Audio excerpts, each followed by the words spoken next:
কতক্ষণ পর পর খাবার খেলে আপনার খিদে কম পাবে? অনেক সকালে বাচ্চাদের স্কুল এবং অফিস, সেক্ষেত্রে কি ধরনের ব্রেকফাস্ট করবেন এবং সুস্থ থাকবেন?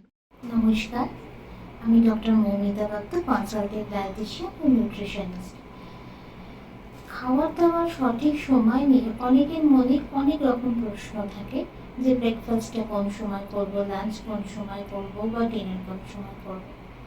ব্রেকফাস্ট করার জন্য একটা নির্দিষ্ট সময় অবশ্যই আছে, সেটা হচ্ছে অলওয়েজ আমাদের 10টার মধ্যে ব্রেকফাস্ট করে নিতে হবে এবং আহ, 2টোর মধ্যে আমরা যদি লাঞ্চটা কমপ্লিট করতে পারি এবং রাত্রে 9টার মধ্যে রাত্রে ডিনারটা কমপ্লিট করলে বেটার। কিন্তু এখন আমাদের যে লাইফস্টাইল, আমাদের সারাক্ষণের ব্যস্তময় জীবনযাত্রা, কারোর বা নাইট ডিউটি, কারোর বা শিফটিং ডিউটি, তার মধ্যে আমাদের এই টাইমিংগুলো মেনটেন করাটা ভীষণ ডিফিকাল্ট হয়ে যায়। তো সেক্ষেত্রে অবশ্যই বলবো যে একটা নির্দিষ্ট সময়, যদি মনে করেন লাঞ্চটা রোজ 2টো থেকে 3টের আগে কোনোভাবেই করা পসিবল হচ্ছে না, তাহলে প্রত্যেক দিনই ওটা নির্দিষ্ট একটা টাইমে করুন। কারণ শরীর তো সেইভাবে নিজেকে তৈরি করছে যে ওই সময় আমার ফুডটা আসবে। তো আপনি চেষ্টা করুন রোজ ছুটির দিনগুলো যদি ওই সময়, যদি 2টো থেকে 3টেই রোজ করেন তাহলে 2টো থেকে 3টেই করুন। ডিনারটা চেষ্টা করবেন একটু আর্লি, কিন্তু যাদের ধরুন নাইট ডিউটি, তো সেক্ষেত্রে খুব অসুবিধা হয়ে যায়, তাহলে একটু ব্রেক করে নিন।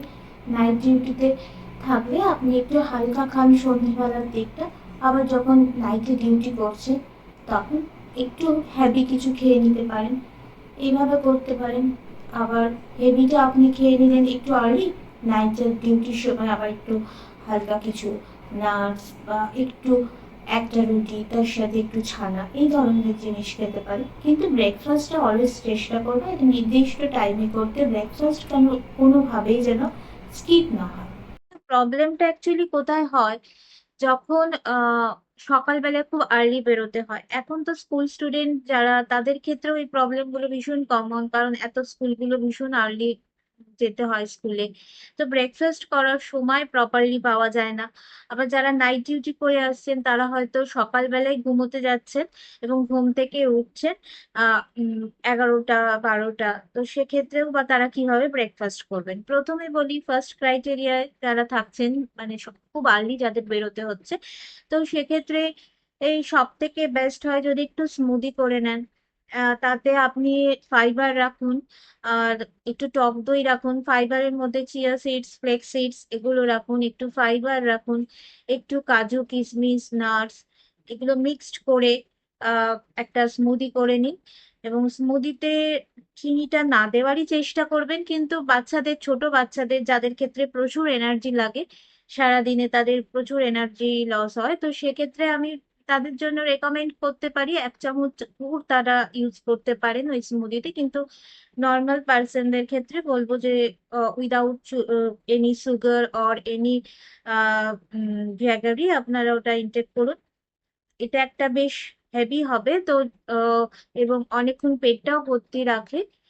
তার সাথে যদি একটা ফলও ওই স্মুদির মধ্যে স্ম্যাশড করে দিয়ে দেওয়া যায়, সেটা বা পিস করে যদি ওই ব্রেকফাস্টের মধ্যে রাখেন, তাহলে সেটা খুবই হেলদি। আর যাদের ক্ষেত্রে ওই নাইট ডিউটি করে এসে ঘুমানোর ব্যাপারটা থাকে, তাদের ক্ষেত্রে আমি বলবো যে লাঞ্চের টাইমটা ওই সময় লাঞ্চ করে নিন, ব্রেকফাস্ট না করে ওই সময় প্রপার একটা লাঞ্চ করুন। বরঞ্চ ব্রেকফাস্ট যেগুলো ইনটেক করতেন ভেবেছিলেন, সেগুলো আপনি লাঞ্চের টাইমটা তো আপনার, যে সময় আপনি রোজ লাঞ্চ করেন, তো সেই সময় করুন।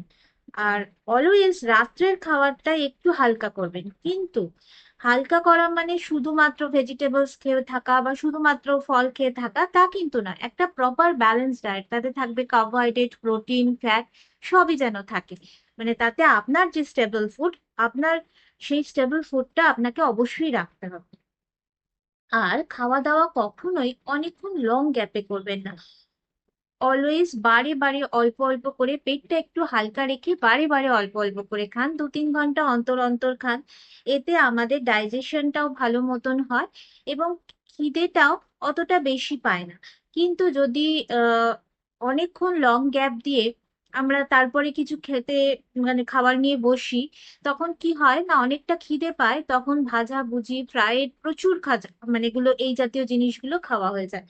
তো ওই করবে ওই কাজটা করবেন না যে অনেকক্ষণ লং গ্যাপ দিয়ে খেতে বসলেন। আর সব থেকে মেজর ইস্যু হয় যে ওই ওই লং গ্যাপ এর পরে যদি আমরা খাই, তাহলে আমাদের অ্যাসিড সিক্রেশন বেড়ে যায় এবং তাতে আমাদের গ্যাস্ট্রাইটিস যে প্রবলেম সেটা অ্যারাইজ করে। তো অলওয়েজ বারে বারে খান, মাঝে একটুখানি 2 to 3 hours এর গ্যাপ দিন এবং পেটটা হালকা রেখে খান।